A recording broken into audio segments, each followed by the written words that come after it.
Caution: this game contains scenes of violence and gore, as well as depictions of criminal acts. These acts are strictly punished by law. Please do not attempt to imitate them. This game also contains themes of sexual violence and self harm. This game is a work of fiction. Any relationship to real persons, groups, places, or crimes is coincidental. Heavy on the self harm this episode. I found myself heading back to the base. My legs were so heavy you'd think someone had stuffed them with lead. It wasn't just my legs, my whole body was heavy. I told myself that this weight I was feeling was proof I was real. Nobody paid any attention to me as I walked on unsteady feet through the streets of the city at night. Until just a little while ago, I'd been so afraid that people would notice me, would laugh at me, that I screamed to them in my mind not to look at me. Right now, I wanted somebody, anybody, to look at me. I wanted them to see me. I wanted them to be aware I existed. It was the exact opposite of what I wanted just a little while ago. But nobody looked at me. If I screamed, they might look at me with contempt, but I didn't have the courage. I ripped my phone with my sweaty hands. It was the phone I'd gone to buy with Nanami. There were just 4 numbers in its contact list. Rimi's number, Nanami's number, Misami's number, and the number of my parents' house. I tried as hard as I could to think of a way to use these 4 numbers to prove I was real. あなたは妄想の存在なんだよ。 No, I'm not a delusion. I'm real.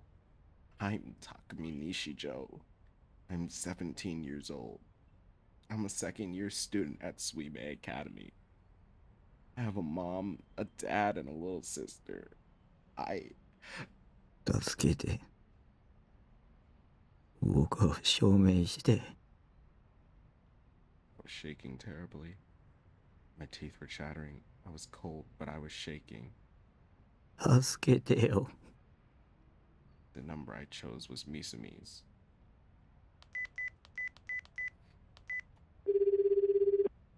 はい。 Hello? ミス。タクだろ。どう It's したん you, だ right, Taku? What's gone into you? リミとうまいこと言ったか How'd things go with Rimi? You managed to lose your virginity, right? 感謝しろよ。 You owe me one, you know. I left you two so you could have your privacy. Misami was the same as ever. It was a relief. He knew me. He knew I was Takumi Nishijo. I was proof I couldn't be a delusion. Rimi was just lying. そういえば、ついさっき You know, Minako was just saying something to me. えみなこ。ああ、俺の Oh, 女。 my girlfriend. で、ミナコ So が言う anyway, Minako ここ says, 1ヶ月ぐらい she said to me that I've been hanging out with you an awful lot for a past month and was asking why. こいつ何言ってん At だ first, I was like, what is she 最初は talking 思った about? んだけど、そもそも俺 But like, normally I'd never hang out with a guy like you, you 関 know? わろうとしねえんだよな。リミを通して知り I 合った kind of ことは remember meeting you through Rimi, but I don't really remember the details. 細かいことはなぜか思い出せねえんだよな。 It was the same as what I just experienced. No. Please, no. Don't say another word. Just talk about girls like you always do. Why do you have to talk about this today, of all days? お前さ、 Listen, いつ when did you and I become friends? 俺の話になったんだっけ I got scared and hung up the phone. I thought I was going to cry, but no tears came. Instead, it just felt like my heart had been ripped apart. Next, I decided to call my parents. With trembling fingers, I managed to select the number and press the call button. Nanami was the one who'd saved my parents' number into my phone. I hadn't been the one to do it, so it should definitely be the right number.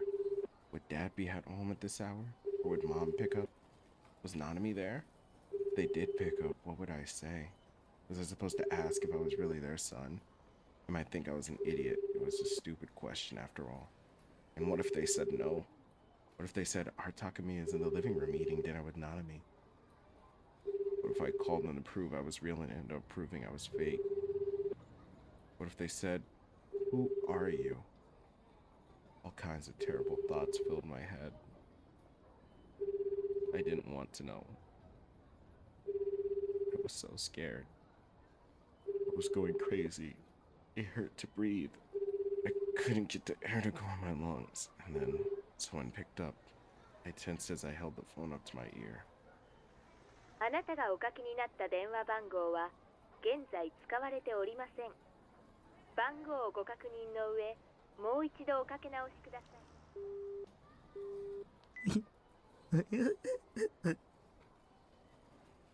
Nobody was going to prove that I was real. Nobody was going to help. I wanted to die. I looked up and saw I was on Yamanote Street. It was full of speeding cars. Maybe I'd be better off dead. If I wasn't real, there was no point in me being alive. If I was a monster, the only thing waiting for me in this world was suffering. There'd be no hope, no dreams.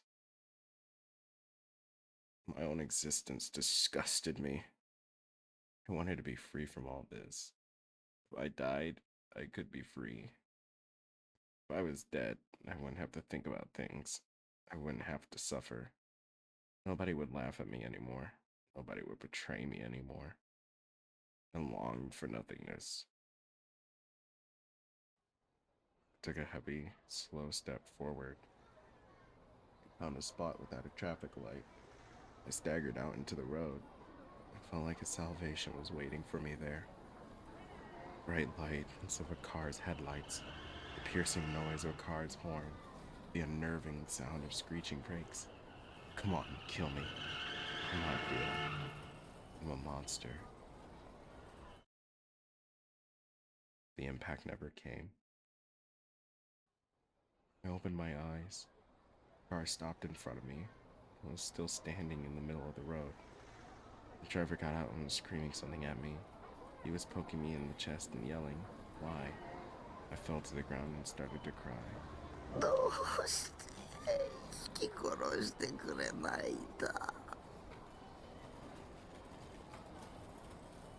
Why wouldn't anybody? Why wouldn't anybody save me? Why wouldn't anybody free me? If I wasn't real, did that mean I wasn't even worth killing?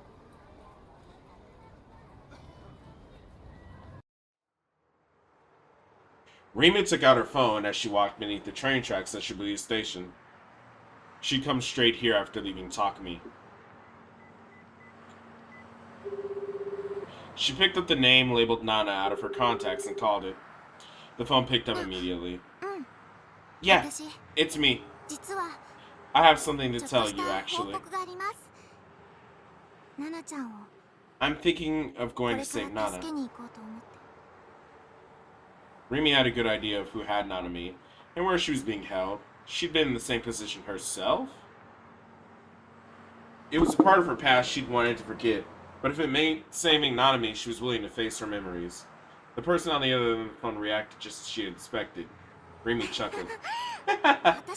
I guess you don't trust me, huh? It'll be fine.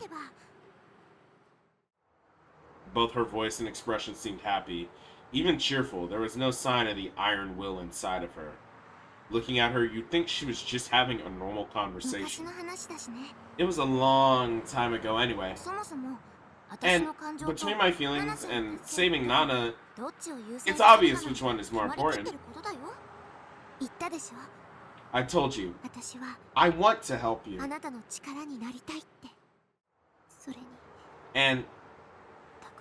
I don't want to get Taku involved. Rimi's expression clouded after she said those words. Hey, can I tell you something? ちょっとだけ語っちゃっていいかな。タクにね、いろいろ I've said a lot of really mean ひどい things こ to と Taku. 言っちゃったんだ。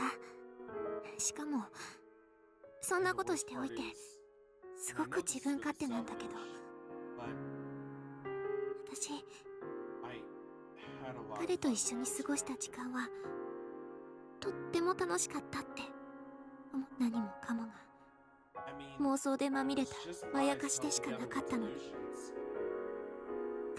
生活も My life at school, あの学校に the fact that 私 Taka や and I タ were クが通っ students てること there, も大臣と友達 the だって fact that いうことも Daichin was my friend, 私が even me タクと trying 一 to 緒にい stay ようと by した his ことも side, タクの存在 even Sono Taka mono mo. himself. Rimi's pace began to slow little by little. People she didn't recognize were overtaking her from behind. どうしようもないくらい情けなくて He's so weak and helpless. どうしようもないくらい弱くて No one would even notice him. きっと普通の女だったら見向きもしないような男の子なんだよなのに But 私の心に for は some reason, 楽しかったってい my う heart's 気 telling 持 me ち I がある had の fun. なのに For some 私 reason, の心には my heart's telling me I wish I could have spent more time もっ with と him. 一緒にいたかったっていう気持ちがあるのこの気持ちって What do you think this 何 feeling なのか is? な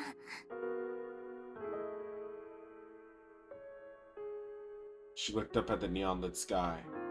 She couldn't see the stars. Rimi stood there unmoving for a moment. She smiled just a little at the person at the end of the phone. さてと Okay, そろそろ切るね I'm going to hang up. 本当に大丈夫だっ Really, て it's fine. あ You なた don't need は to worry about 何 a も心 thing. 配しないで I'm going to 私が put an 全部 end to 決 this. 着をつけてくるから Okay, 匠 Takumi.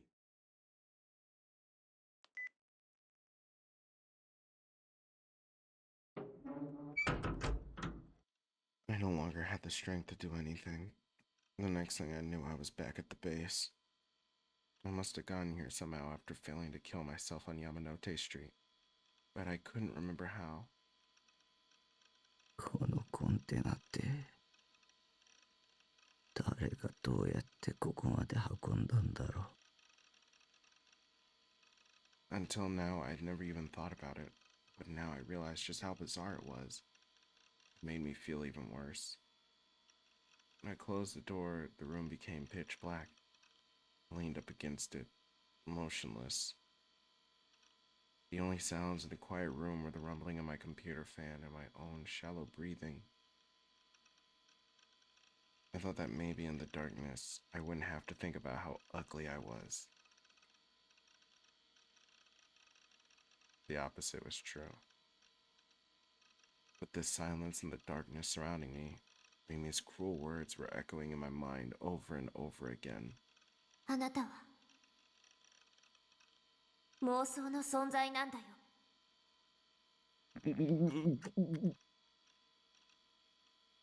Even my crying sounded creepy and disgusting. I felt like I was going to vomit. I was creepy enough already.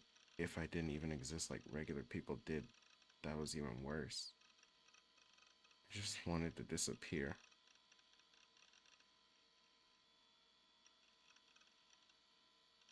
I slowly walked over to the other side of the room, tripping over the garbage on the floor as I went. I turned on the lights and drove away the darkness.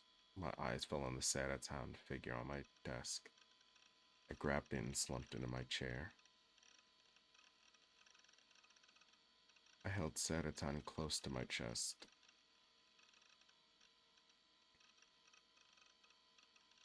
She was so small, so hard. She wasn't breathing. She wasn't speaking to me. She didn't have the warmth the 3D girl did.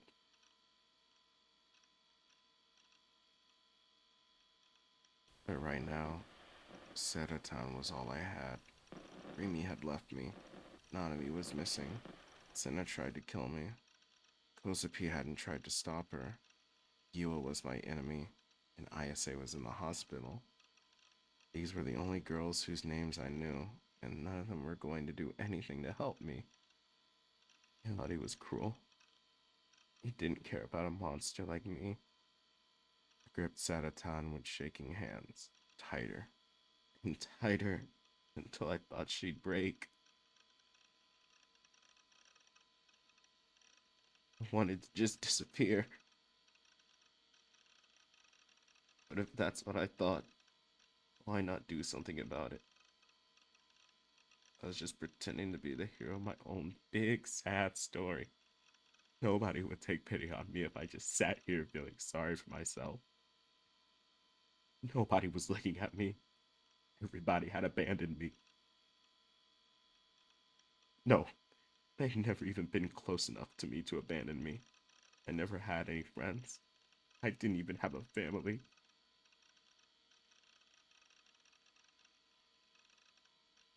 I didn't even exist.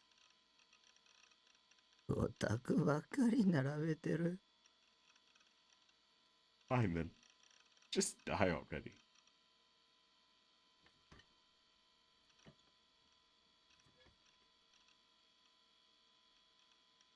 I put Zeta-tan down and stood up from my chair. I found a roll of cord under my bed and picked it up.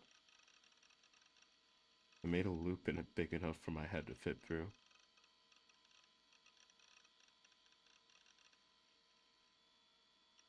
And then tied the other end tightly to the pipe that served as the edge of my bunk bed.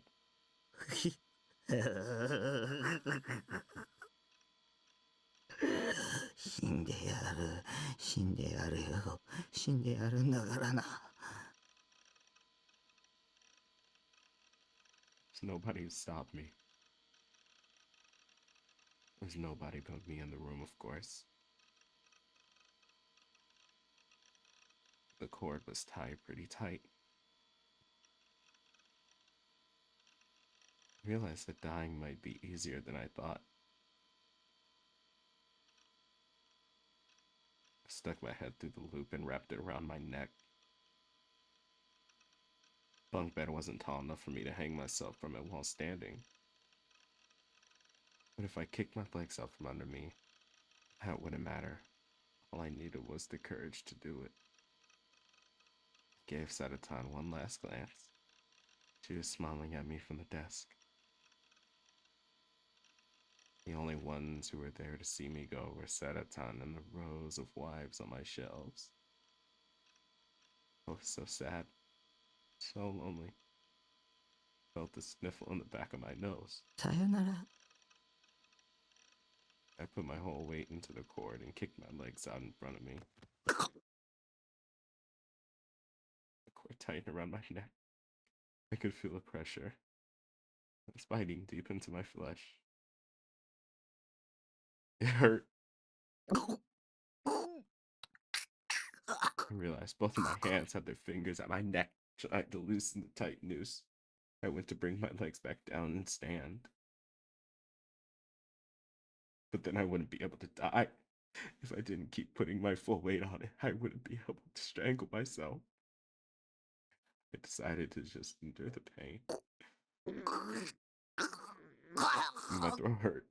It wasn't the lack of air that hurt so much as the pain of the cord digging into my neck. Come on, come on, die already. The pain continued. It was so painful that I couldn't even pass out. Body shook. I was spinning in circles, looking like an idiot with my legs kicking out. The pipe on the bunk bed creaked. Then my body lost its support. I fell butt first onto the floor. The pain from my pelvis made me roll around on the floor in agony.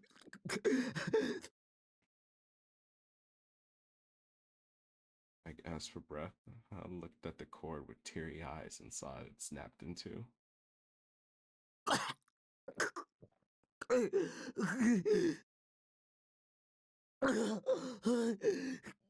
なんだよそれ。なんなんだよそれは。 How was I failing now? Sure, I was a loser. I was a failure of a human being who'd never done anything worthwhile in his entire life. Hell, I wasn't even human. But it wasn't fair that I couldn't even die. Why couldn't I die? I wanted to die. I wanted to die. After the pain I'd experienced trying to hang myself the first time, I didn't have the courage to try it again.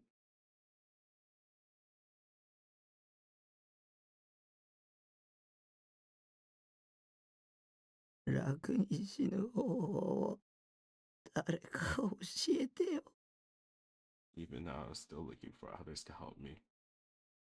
It was so disgusting, I made myself want to vomit.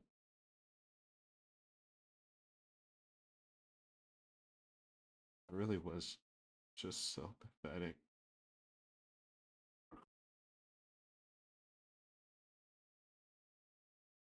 Hospitals empty out at night fast. Perhaps there was too much life and too much death in the daytime, and these hours were used to restore the balance. There was no smell of life or death at this hour, only an empty silence. Yasujiban chuckled to himself. He was a weird guy to be thinking about these things, but it did seem especially quiet today. Also, that shit that Takumi asked about the phone, like way long ago, is gonna come back to bite Bond in the ass, because that's gonna be a voice changer. But like not a voice changer in the way we know it now, but like because it's 2009, so instead it's just gonna be a weird anime Gigalomaniac Porter power voice changer. It wasn't even lights out yet, but the lights in the hallways were off and there was no nurses to be seen. The second Bond set foot in the lobby, he started to have a really bad feeling. There was no real reason for it. It was just what you might call a detective's intuition. My intuition's pretty damn good, too, isn't it? Maybe the strangely religious thoughts he were having was his way of trying to take his mind off the feeling. Taking a taxi here, and called Sua several times on the way. But Sua hadn't picked up once. A fact that he spoke more about his current situation than any words he could say. There was no time to waste. He had to find where in this huge hospital Sua was being held, and then rescue him, without the kidnapper finding him either. And the kind of shoes would echo in the lining on the floor.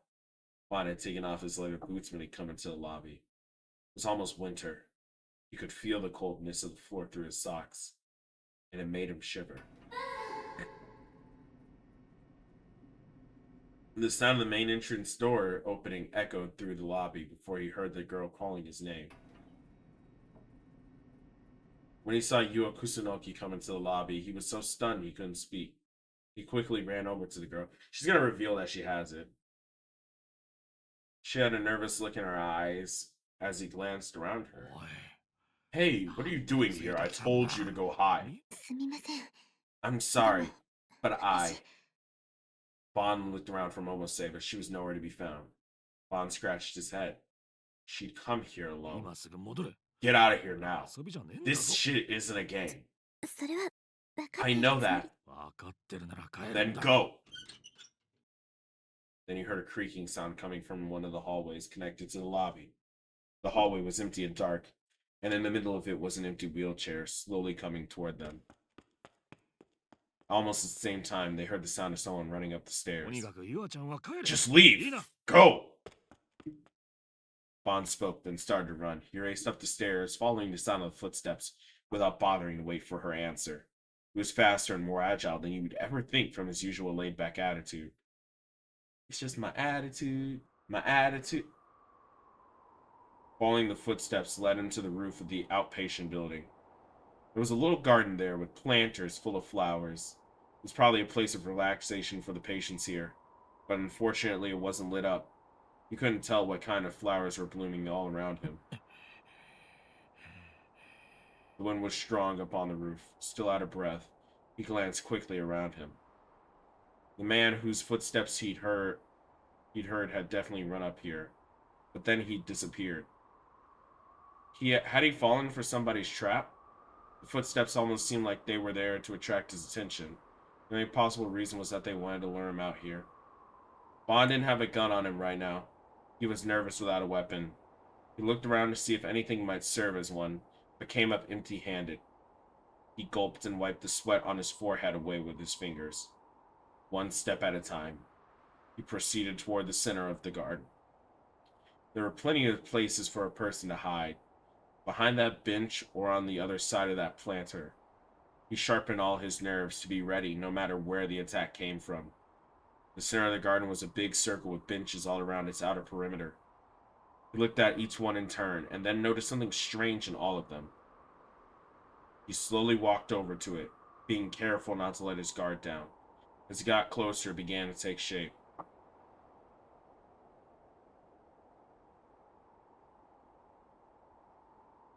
It was the size of a soccer ball, round and black. It was a severed human head. Bond had been involved in a few murder cases where the victims had been dismembered. They reminded him of the photos he'd seen. His bad feeling got worse and worse. Thought that it might be his partner's had filled him with rage and frustration. Bond clenched his jaw hard. He took another step toward the bench. The thing on the bench wasn't moving at all. A cold wind blew. And then he heard the gunshot. It was so fast, so sudden that he froze. He was supposed to drop to the ground and look in the direction of the sound, but he couldn't. No, actually, there was no need to even bother anymore. He felt a burning pain in his chest and touched it with his hands. It was slick and wet. Something was pouring out of his body. He recognized the raw stench. And then a moment later, his brain recognized the pain. He'd been shot. By the time he realized, his legs had already given out. He'd fallen face first onto the ground, unable to stand. The footsteps from before were coming closer to him now. He looked up at the man approaching with vision that was already starting to blur. A black shadow, a gun in his hand. It was too dark to see the man's face. He heard a voice. I told you to back off, you know. It was a voice he knew. It was a real shame it had to end this way, partner.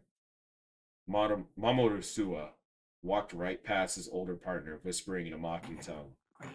Is that you, Suwa? お前が俺を。そうっす。いやー、祝初発砲ってところっすか？ Suwa laughed as he reached over and picked up the thing on the bench. ちなみに先輩、やけにこれに注目してたっすけど、そんなに珍しかったんすか？ダーススパイダーのヘルメット。Suwa walked back to him and held the helmet right in front of his face.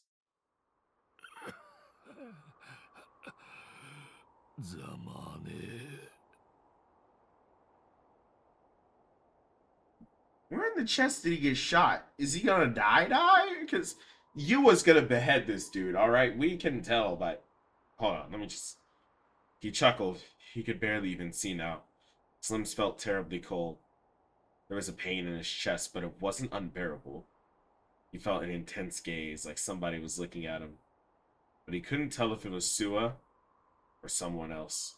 Realizing he only had a few minutes left to live, he forced his body to turn over. Now he was stretched out, looking up at the sky. It was cloudy, though. He couldn't even see the stars. Even if they had been out, his vision was too dark now to see them.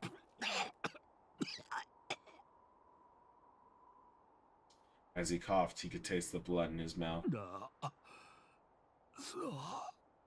お前はバカだ。まだガキでどうしようもないくらいのバカなデカだ。だが俺はお前のこと結構買ってた。自分は先輩が鬱陶しくてしょうがなかったっすよ。まあ気持ちはわかる。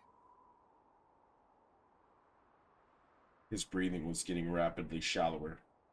There was a wheezing sound as air fled from his throat. His vision was now totally black. 何者なんだお前。 That was Bond's last question before he passed out. Suwa answered as he pointed the gun 魔 at him. 法使いっす。バカが。 At some point, the wind had stopped. The darkness was suddenly quiet. The two silhouettes stopped moving. But that was only for a moment. Sua slowly pulled the trigger. 先輩に信仰の救いあれ。